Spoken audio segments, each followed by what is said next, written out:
네, 여러분 안녕하세요. 연미정입니다. 자, 현대사 두 번째 시간인데요. 이번 강의는요. 이승만 정부 시기부터 박정희 정부 시기까지의 민주화 운동과 그다음에 헌법이 바뀌는 내용들, 이런 내용들을 좀 살펴보도록 하겠습니다. 자, 그러면 먼저 기출주제 64고요. 이승만 정부의 장기 집권과 4.19 혁명인데요. 제가 이제 좀 전체적인 골격을 먼저 좀 잡아드리도록 할게요. 자, 이승만 정부.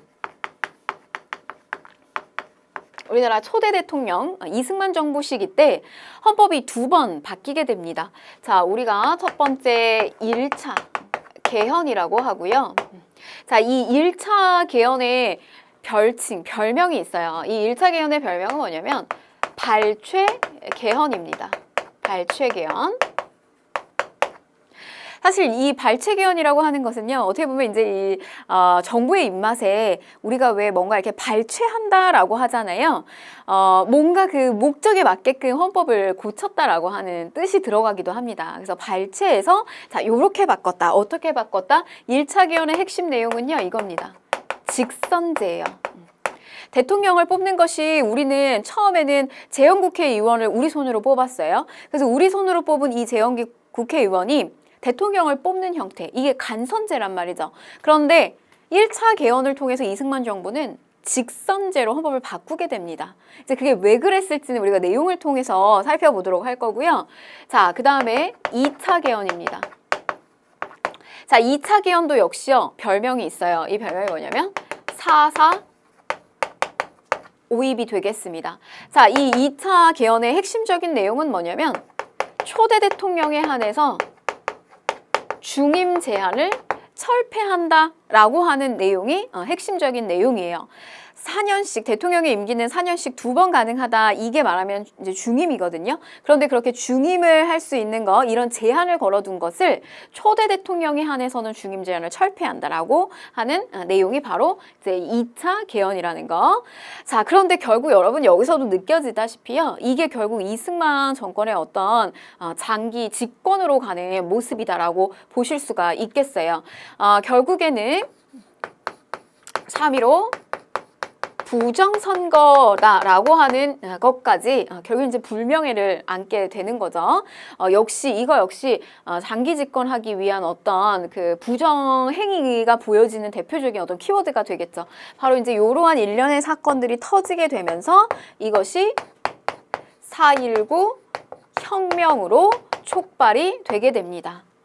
자, 그래서 이승만 정권은 무너지게 된다. 이렇게 보시면 되겠어요. 자, 이게 이승만 정부의 현대사에 있어서 굵직한 어떤 뼈대에 해당되는 내용이기 때문에 여러분들이 이것을 먼저 이제 중점적으로 보시면서 본 내용을 들어가면 되겠습니다. 자, 그럼 보실게요. 48년에서 60년 장기 집권을 추진한다. 이제 주제가 이런데요. 1차 개헌, 발췌 개헌입니다.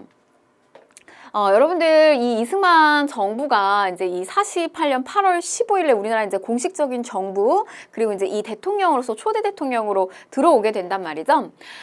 그런데 이제 요게 시기가 언제냐면요. 요 1차 개헌이 이루어지는 시기가 52년에 이루어지게 되고요. 우리가 이 50년이 되면 무슨 일이 있냐면 이 50년 6월 25일 전쟁이 일어나고 있었던 그런 시점이에요. 그래서 요게 이제 53년까지 이어지게 되는데 요 앞에 우리 그 48년이 여러분 좀 연도의 감각, 어떤 시기적인 감각을 조금 기억을 좀 떠올려 보시기 위해서 48년에 50총선을 통해서 재헌국회의원들이 탄생을 하게 된단 말이죠.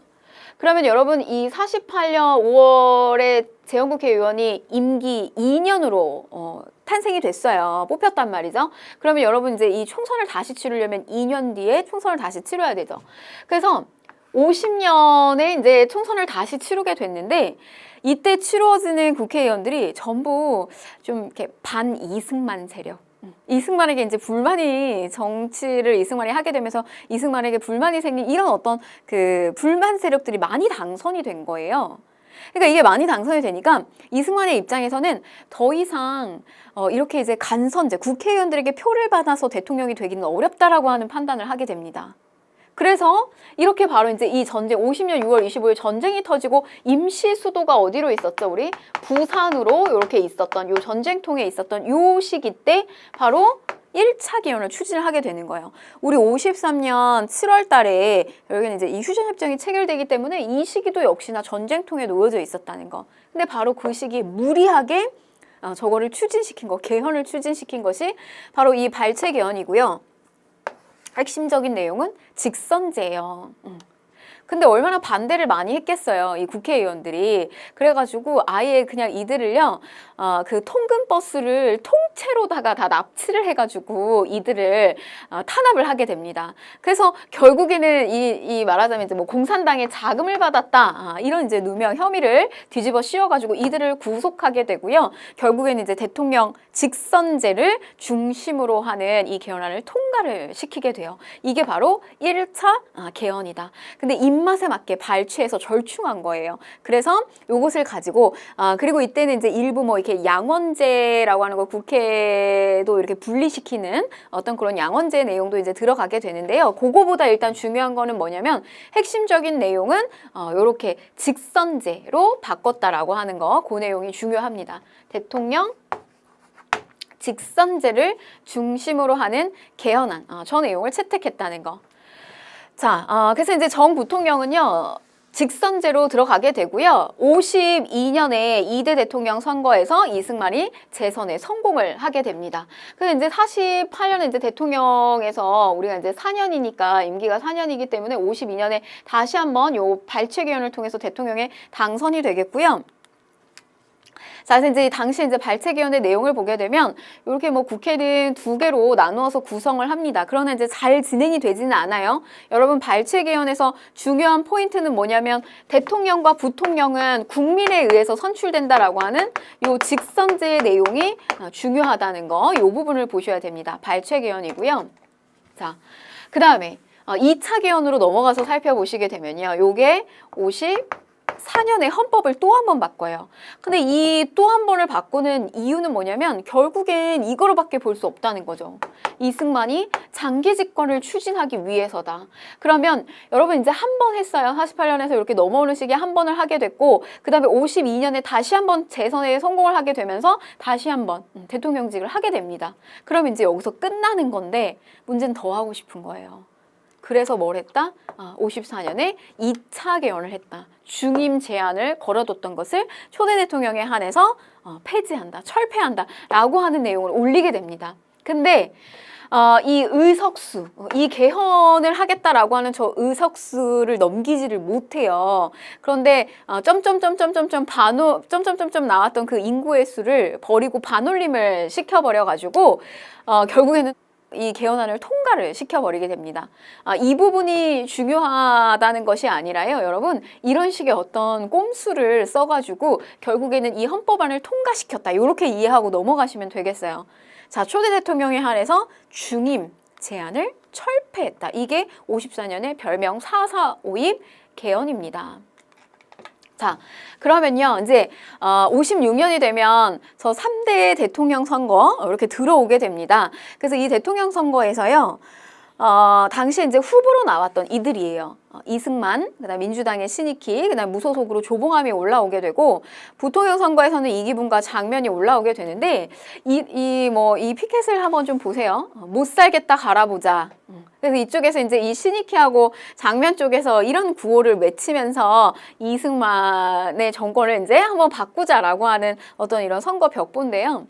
뭐 반대쪽에서는 또 당시에 뭐 갈아봤자 별 수 없다, 뭐 구갈이 명간이다, 이제 이런 또 포스터를 같이 오면서 맞불 작전으로 막 했다라고 해요.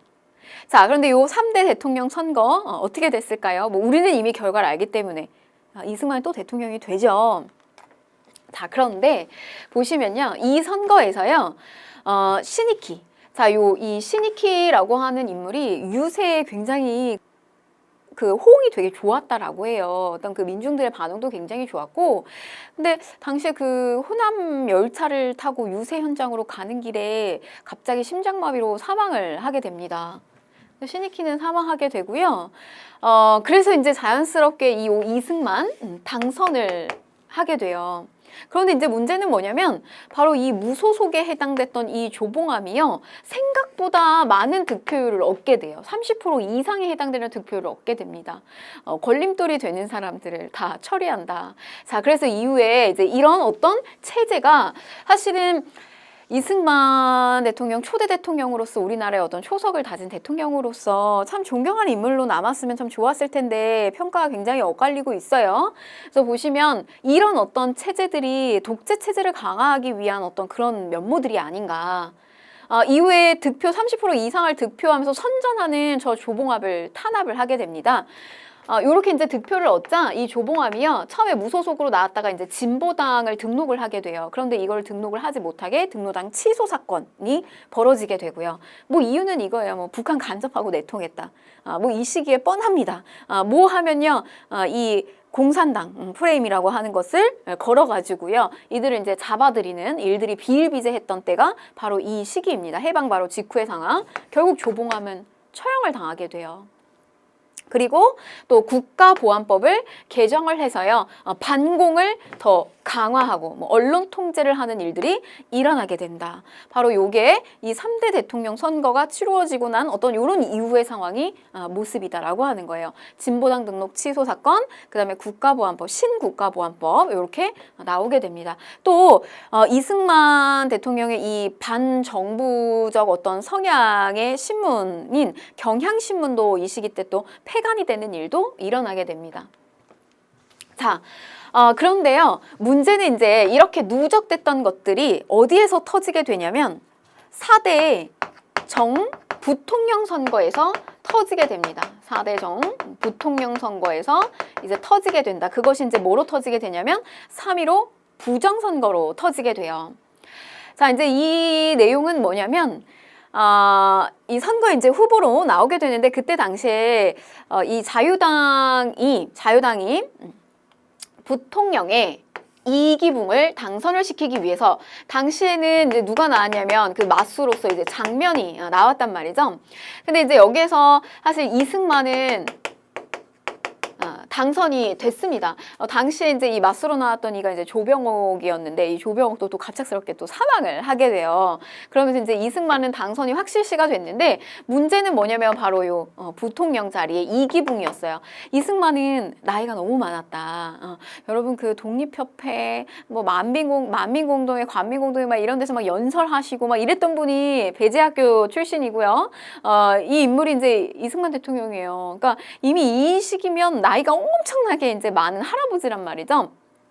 그래서 이제 이승만 대통령이 갑자기 급사하거나 만약에 이제 사망을 했을 때 그때 이제 빈자리를 채워줄 이 부통령 자리가 굉장히 중요했었단 말이죠. 그래서 바로 요 이기붕을 당선시키기 위해서 뭘 했냐면 이렇게 이제 부정선거를 자행을 했다라고 하는 겁니다. 사전에 미리 투표하고요. 심지어 투표함을 바꿔치기 하고요. 유권자를 막 협박해가지고 그냥 무조건 찍어라. 글을 모르는 사람들 데리고 이제 무조건 찍게 한다든지. 그 다음에 이제 나중에 결국에는 이제 뚜껑을 딱 열어보니까 투표를 하는 사람의 이 유권자 수보다 이 이승만 쪽, 이기붕 쪽을 찍었던 이 투표 수가 훨씬 더 많이 나왔다는 이런 이상한 상황도 발생을 했다라고 하는 겁니다. 그래서 이렇게 이제 부정선거를 자행했던 것이 이제 알려지게 되면서 어떤 이런 이 민주화에 대한 운동이 더욱더 점차 이제 증폭되고 있었는데 여기에 기름을 탁 들이붓고 아주 이렇게 불씨를 확 지핀 이런 사건이 터지게 돼요. 그게 바로 뭐냐면 여기 이제 시위에 참가했던 바로 저 김주열이라고 하는 학생의 그 체류탄에 눈이 맞아요. 눈이 맞아서 완전히 이렇게 그 내가 관통했던 그 시신이 마산 앞바다에서 이렇게 떠오르는 일이 발생을 하게 됩니다. 저 김주열이라고 하는 학생은요. 당시에 그 마산의 상업고등학교에서 사실은 이제 그 입학이가 시험을 치르고 거기에서 이제 이 합격자 통보를 받기 위해서 이제 기다리고 있었던 학생이었다라고 해요.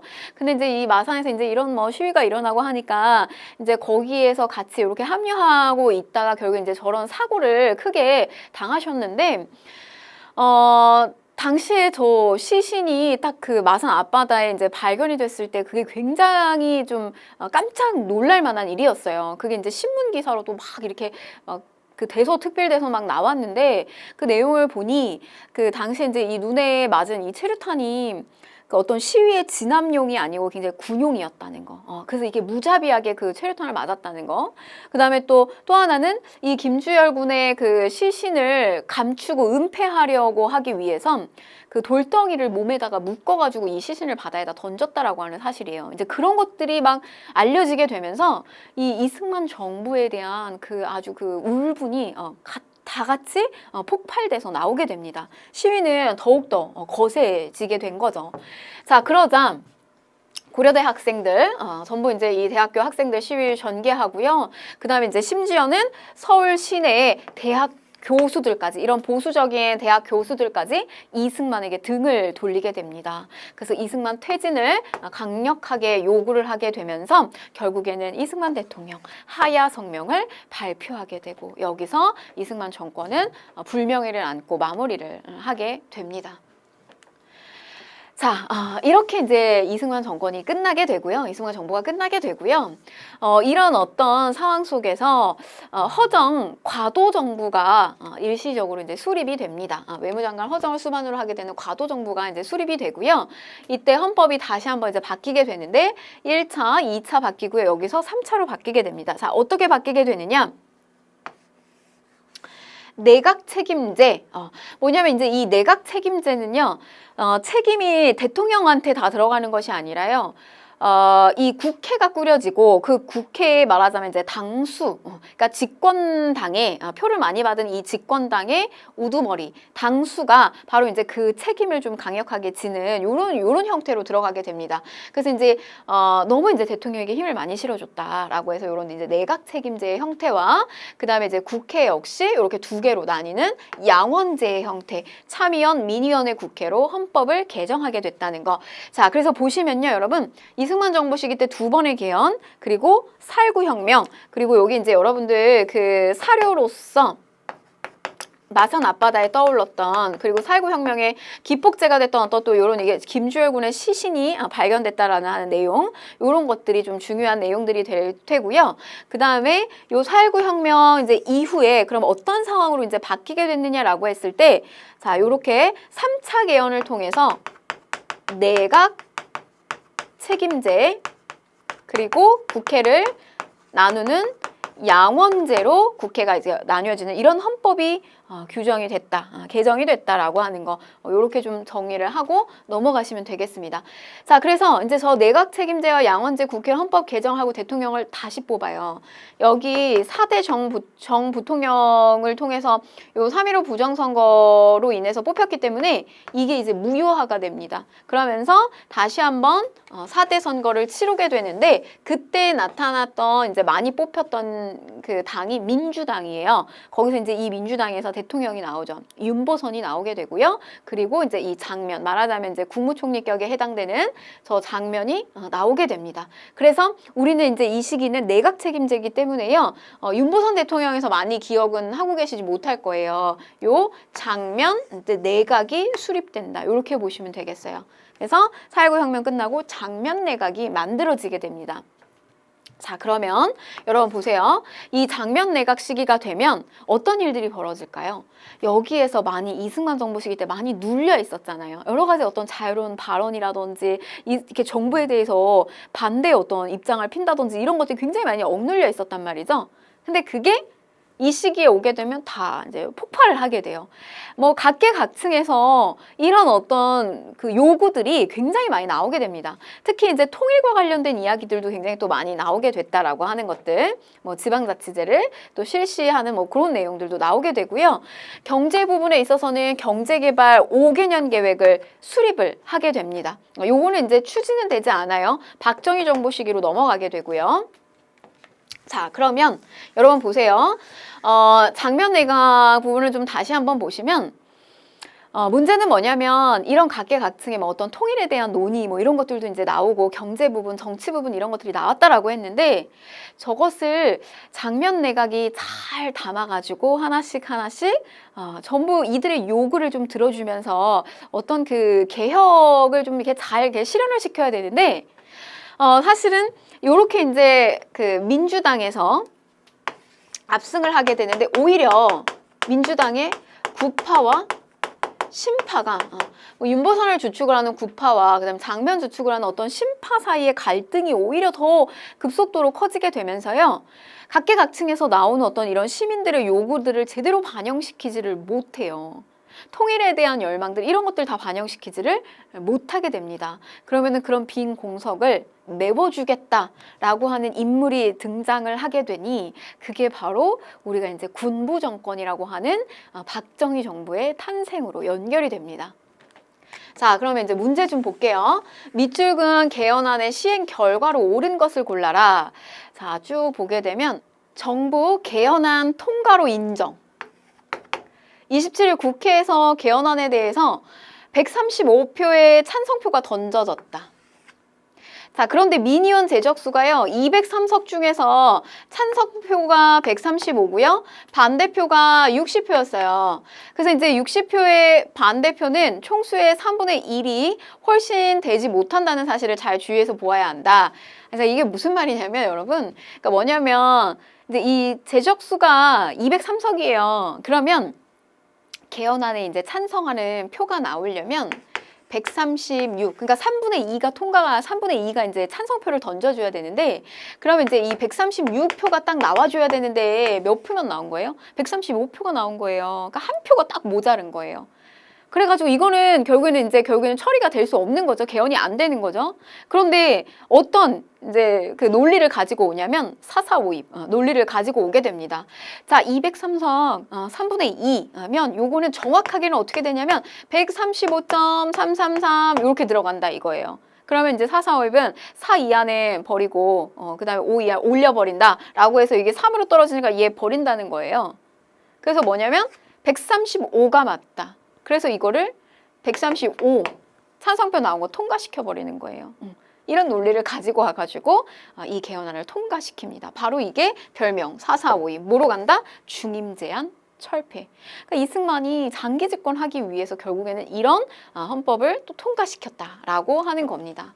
자, 그러면 이제 시행 결과로 옳은 것을 골라라. 쭉 정답 골라볼게요. 골라보시면 자, 3번. 개헌 당시에 대통령에 한하여 중임 제한이 철폐되었다. 정답은 3번이 되겠습니다. 자, 1번. 대통령 중심제가 의원 내각제로 바뀌었다라고 했는데요. 요거는 이제 정확하게는 우리 이제 이쪽으로 넘어가겠죠. 4.19 혁명 이후의 상황이라고 보시면 되겠고, 통일주체 국민회의, 요거는 이제 박정희에서 전두환, 요렇게 넘어가고요. 자, 4번, 또 7년 단임의 대통령제, 선거인단이 선출하는 요거는 이제 전두환으로 넘어갑니다. 우리가 아직 배우지 않은 것들이라서요. 좀 간단하게 설명하고 넘어갈게요. 우리나라 최초의 보통선거인 50총선이 실시가 되었다라고 했는데, 이건 훨씬 앞 시기에 해당되는 내용이 되겠죠. 자, 다음 문제 볼게요. 다음 자료를 통해서 알 수 있는 민주화운동에 대한 설명으로 옳은 것을 골라라. 자, 쭉 보시면 자, 첫째, 국민이 원한다면. 이제 이런 어떤 대학 교수단의 시국선언, 그리고 뭐 이제 이 김주열 군의 어떤 시신이 올라오게 되면서 또 3.15 부정선거로 인해서 같이 누적됐던 어떤 이런 시민들의 분노가 폭발되면서 이승만 대통령은 결국에는 하야를 이제 선언을 하게 되죠. 국민이 그렇게 원한다면 대통령직을 사임을 하겠다. 둘째는 지난번 정부통령 선거에서 많은 부정이 있었다 하니 선거를 다시 하도록 지시하였고, 그래서 이제 결국에는 이제 4대 선거는 무효화가 됩니다. 자, 셋째는 선거로 인한 모든 불미스러운 것을 없애게 하기 위해서 이기붕 의장이 공직에서 완전히 물러가겠다고 결정한 것이다. 이런 내용입니다. 4.19죠.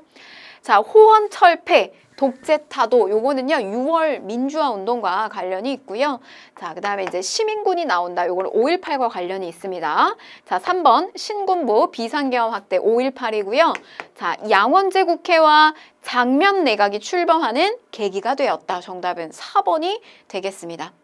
자, 5번에 3.1 민주구국선언 요거는 이제 유신 체제에 항거하는 내용이 되겠습니다. 정답은 4번이고요. 자, 다음 기출주제 65 박정희 정부로 넘어가 보겠습니다. 자, 이승만 정부 한 파트 이렇게 이제 마무리를 짓고요. 박정희 대통령으로 넘어갈 텐데요. 자, 결국 여러분 이 박정희 정부 시기 때 결국 앞에서 사실은 이제 이 장면 내각에 좀 한계가 보여졌단 말이죠.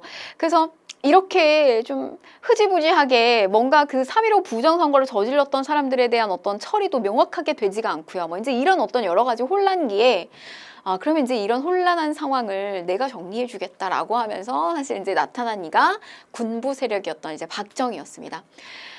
군사정변을 일으켜서 이제 장면 내각을 붕괴를 시키고요. 국가재건 최고회의 중앙정보부 창설해가지고 이제 군정을 처음에는 실시를 하게 돼요.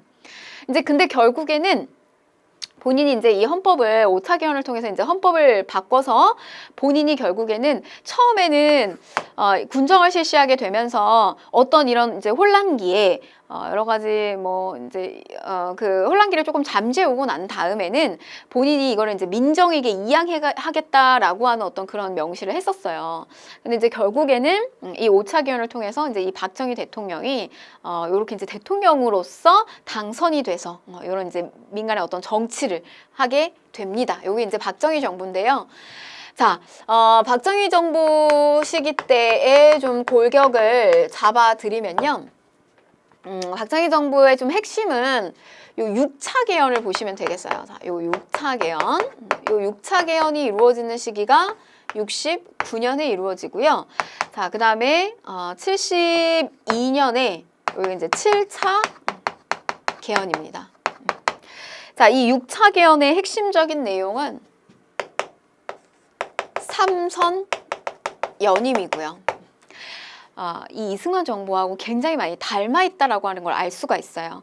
이승만 정부도요, 처음에 이제 첫 번째 대통령, 그 다음에 이제 두 번째 대통령 하고요. 결국에는 이제 이 중임 제안을 철폐하게 되면서 세 번째, 네 번째까지 이렇게 연결돼서 가는데, 박정희 대통령 역시 이 69년에 이 6차 개헌을 통해서 3선까지 연임할 수 있는 이 헌법의 구조를 만들게 됩니다. 첫 번째 63년에 해서 들어오고요. 67년에 해서 들어와요. 그리고 69년에 3선 연임 가능하게 하고 난 다음에 다시 대통령으로 들어오게 됩니다. 6차 개헌. 근데 여러분 이제 저렇게 6차 개헌을 할 수 있었던 어떤 명분은 뭐였냐면 바로 이제 저 6차 개헌이 이루어지기 바로 직전에 사실 어떤 일도 이루어지냐면요. 우리가 이제 뭐 김신조 사건이라고 유명합니다. 1.21 사태다 뭐 이렇게도 이야기하는데 그 당시에 이제 이 무장공비 세력들이 막 이렇게 남쪽으로 침입해서 들어오는 일들이 실제로 굉장히 많았어요. 근데 그때 당시에 이제 이 김신조라고 하는 인물을 탁 잡아가지고 인터뷰를 했었는데 너 이따위 왜 왔냐 이제 이렇게 인터뷰를 했더니 당시 박정희의 목을 따러 왔다. 이 인터뷰가 굉장히 아주 또 신문이나 언론에 막 나게 되면서 당시의 국민들의 간담을 되게 서늘하게 했단 말이죠. 바로 이제 이러한 어떤 아주 위협적인 상황 속에서 또 이렇게 이제 이 6차 개헌을 또 통과를 시키면서 3선 연임을 진행했다는 거. 자, 그 다음에 72년에 이제 이 7차 개헌이 치러지게 되는데 이 7차 개헌이 치러지는 거 이제 핵심은 뭐냐면 유신헌법입니다. 이 유신헌법에 대한 핵심 뭐냐면 대통령의 권한이 막강해지는 거라고 보시면 되겠어요. 국회를 주무를 수 있다. 이렇게도 보실 수가 있겠습니다. 69년, 72년. 자, 그런데 이제 요 파트를요, 조금 다시 한번 나눠서 이제 여러분들이 어떻게 보시면 좋냐면, 자, 60년대 상황, 60년대. 그리고 요렇게 이제 이후에 이 유신헌법이 치루어지게 되는 70년대 상황. 이렇게 보시는데요. 63년에 이제 결국엔 대통령으로 당선돼서 들어오게 되면서 요 시기를 이제 3공화국, 그 다음에 이제 요 70년대 유신헌법 체제로 들어가면서 우리가 이제 4공화국. 여러분 이 공화국이라고 하는 그 어떤 그 표현은 대통령이 바뀐다고 해서 바뀌어지는 건 아니에요. 30, 40 보시는 것처럼 박정희 때 같은 이렇게 이제 30, 40 이렇게 이제 표현을 달리 하는데 헌법에 대한 좀 큰 변화가 있을 때 이렇게 좀 바뀌어지게 됩니다. 그리고 이제 우리가 뭐 이후에 50하국이다 이러면 이제 전두환 정부 시기를 이야기하죠. 자, 그런데 이제 여러분들이 여기서 우리가 이제 문제에 접근한다라고 했을 때 요 60년대 3공화국 먼저 떠올리시면 이렇게 보시면 돼요. 이때는 우리가 경제 개발에 대한 어떤 초석을 다지기 위해서 외화벌이를 굉장히 많이 했던 때가 바로 이제 요 30 시기예요. 그래서 요 30 시기 때 좀 잘 나오는 어떤 경제 파트, 우리가 경제의 어떤 초석을 다지기 위해서 만들었던 어떤 핵심적인 내용이 뭐냐면 65년에 일본하고 우리 오랜 식민지를 겪었잖아요. 그런데 그 식민지를 겪었던 관계를 여기에 와서 다시 한번 정리하고 어떤 그 청산하는 과정을 거쳐요. 그러니까 국교가 정상화가 된다 이렇게 보시면 되겠는데 한일 협정을 치르게 된다라고 하는 거. 자, 그 다음에 우리가 베트남 파병을 하게 됩니다. 이 미국 쪽의 군대의 지원이 들어가게 돼요. 그래서 이때 이제 이 브라운 각서 체결이 된다는 거. 자, 65년, 그 다음에 이제 66년, 그 다음에 이제 63년부터 77년까지 이루어지게 되는, 뭐 이제 서독의 광부라든지 간호사를 파견하는 거. 요런 것들이 경제의 어떤 초석을 다지기 위해서 많은 어떤 그 돈을 또 뭐 이렇게 차관을 하기도 하고요. 또 여러 가지 이제 군대의 장비라든지 이런 것들을 현대화시키기도 하는 어떤 그런 모습들이 요 30하국 시기 때 마련이 됩니다. 요게 이제 경제 파트로 30하고 60년대 나오는 이야기. 그 다음에 이제 이 70년대 40 시기 때는 유신헌법을 보시면 되는 거예요. 그래서 요 유신헌법 파트와 관련해서 결국 이게 뭐로 연결이 되냐면 민주화 운동으로 연결이 되겠죠. 자, 이 민주화 운동은 YH 무역 사건으로부터 시작이 되는데 이것이 결국 부마 항쟁으로 연결이 되면서 자, 12.6 사태까지 요렇게 가게 된다는 거. 자, 요렇게 좀 뼈대를 잡아드리도록 할게요. 자, 그러면 보실게요. 교재 보시면 자, 한일국교 정상화한다. 한일회담. 비밀리에요. 당시 중앙정보부장 김종필하고 일본 외상 오히라가 이 국교 정상화가 이루어지기 직전에 이제 서로 간에 어떤 주고받은 어떤 그 회담, 그리고 이제 비밀 회담이 치러지게 되는데 여기에서 이제 논의됐던 그 메모가 국민들에게 알려지게 되면서 굉장히 이 분노를 들끓게 합니다.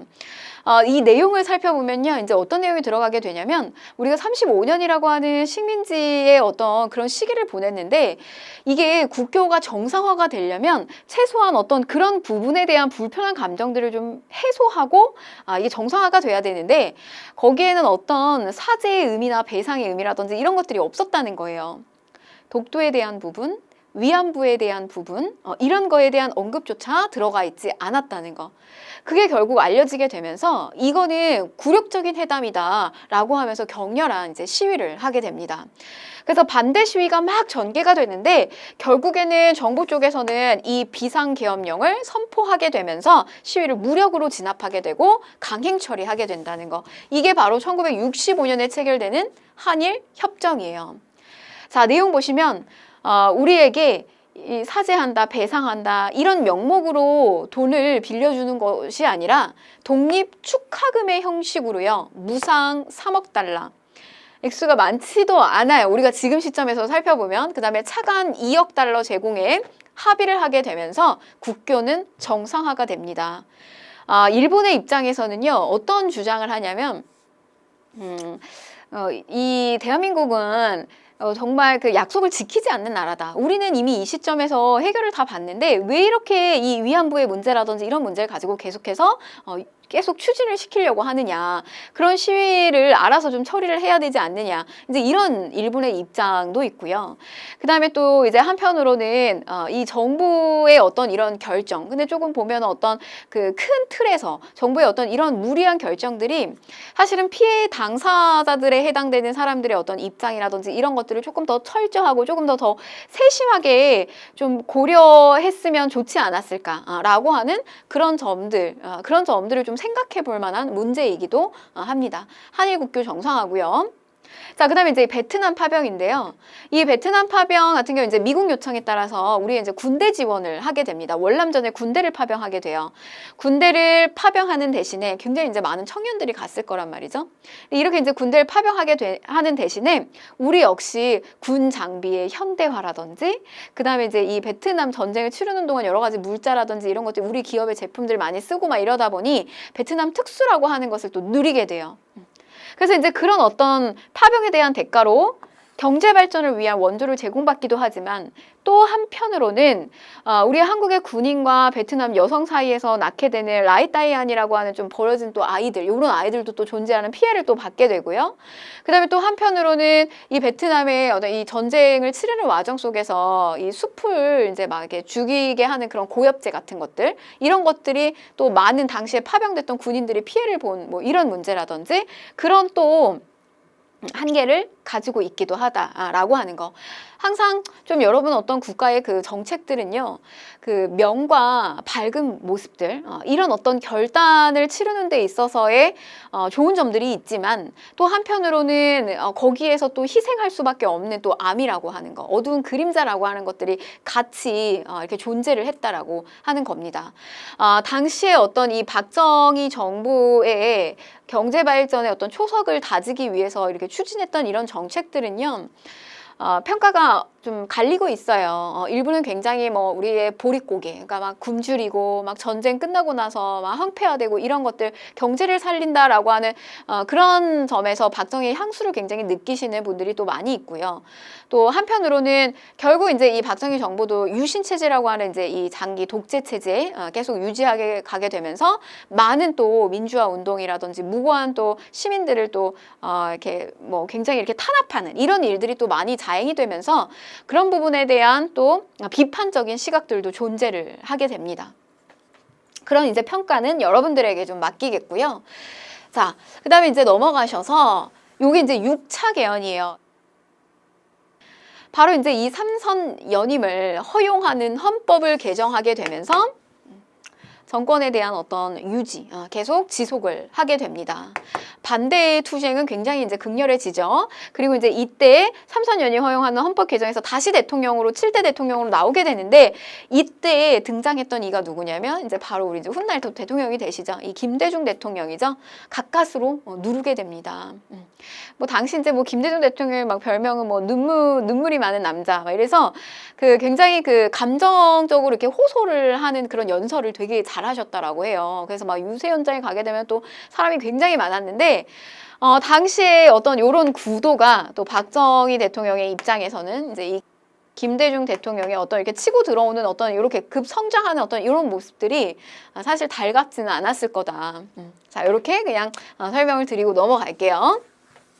10월 달에 72년 10월이 되면요, 유신 선포를 하게 됩니다. 닉슨 독트린 발표로 인해서 냉전 체제가 완화가 됩니다. 자, 당시 이제 이건 미국 대통령의 어떤 외교 정책이에요. 그런데 이제 더 이상 어떤 뭐 이렇게 베트남전 같이 이렇게 직접적으로 개입해가지고 어떤 이 공산주의 국가라든지 막 이렇게 대적하지 않겠다, 어떤 그런 완화 정책이라고 생각을 하시면 됩니다.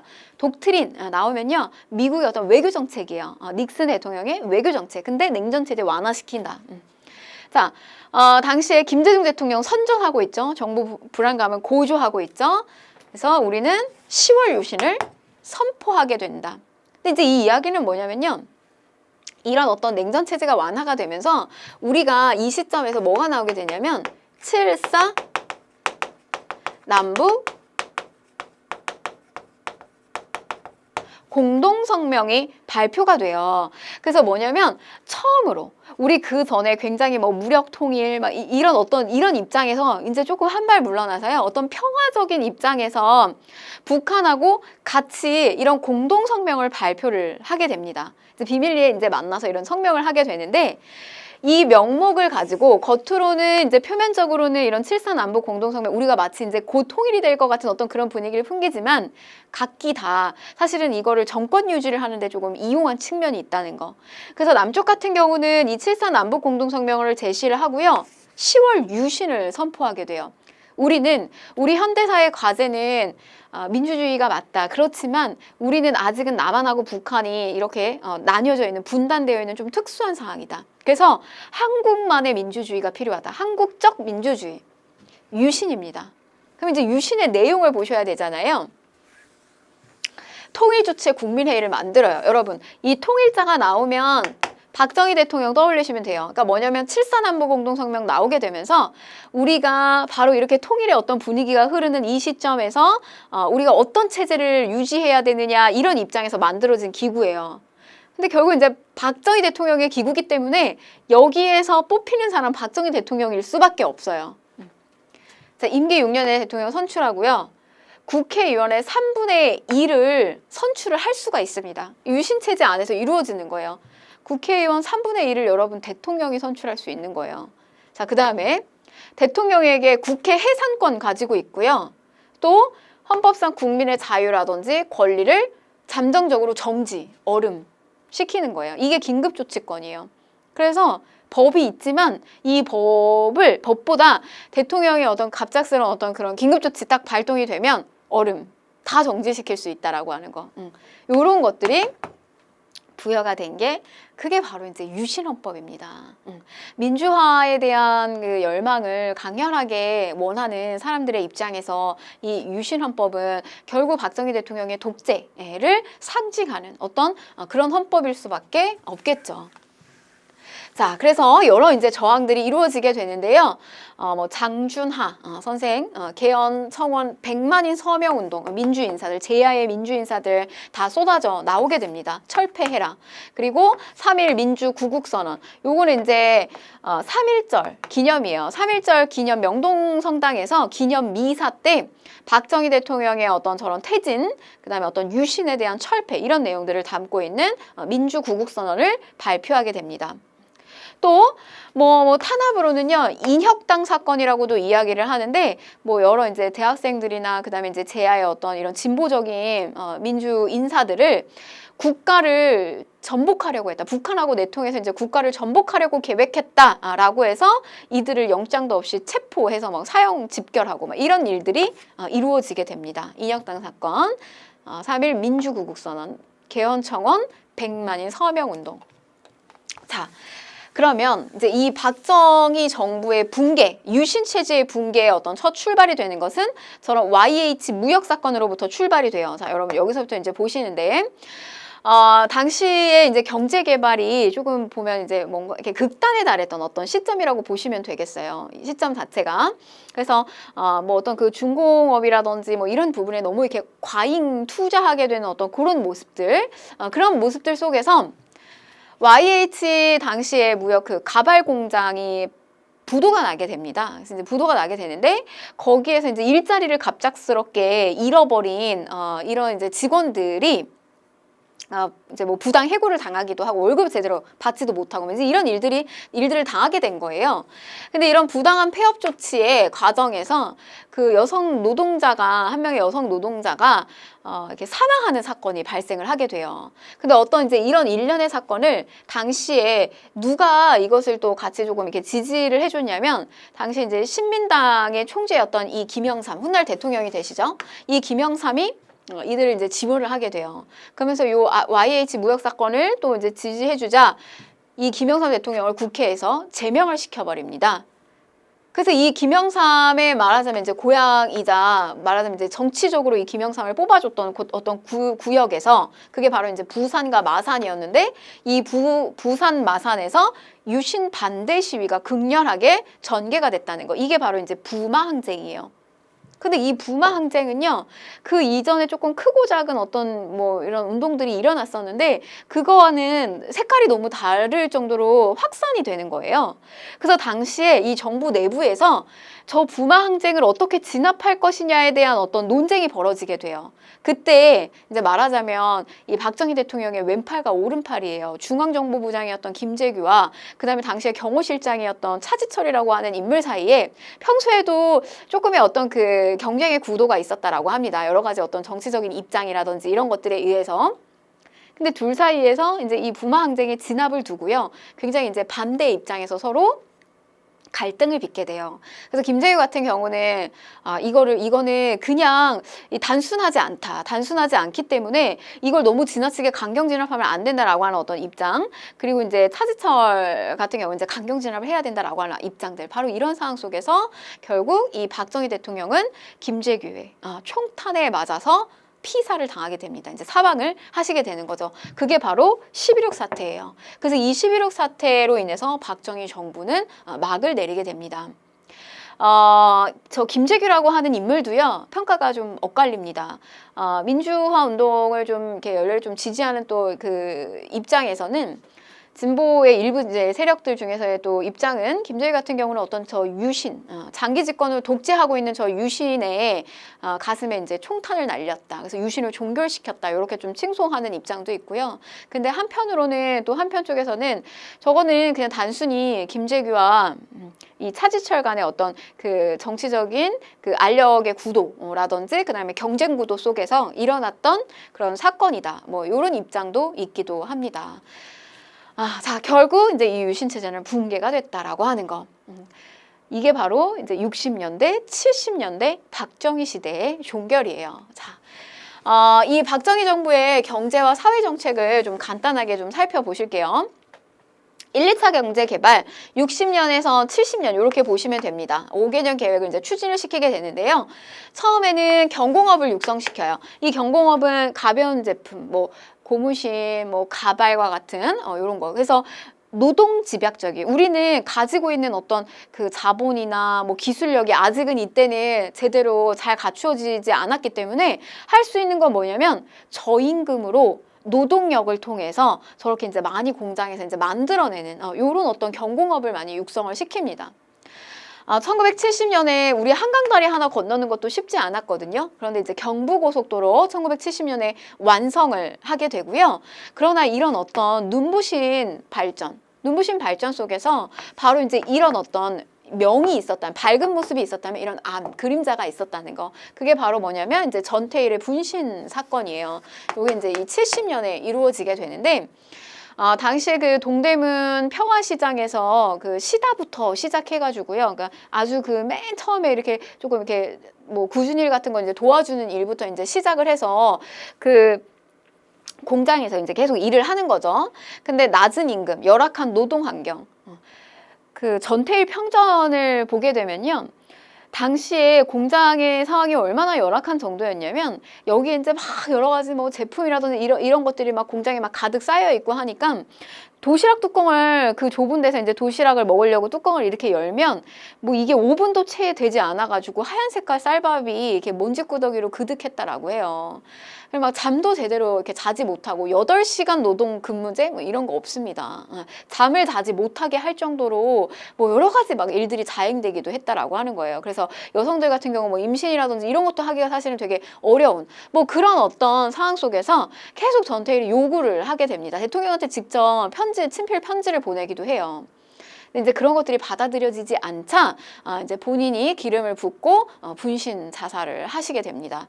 그래서 이제 이걸 계기로 인해서 당시에 아주 이 열악한 급속하게 경제 발전이 이루고 있는 그 뒤 이면에 이렇게 정말 열악한 노동 환경 속에서 일을 하고 있는 이런 노동자들이 있었구나라고 하는 것을 또 알리게 되는 계기가 됐던 것이 바로 이 전태일 분신 사건이 되겠습니다.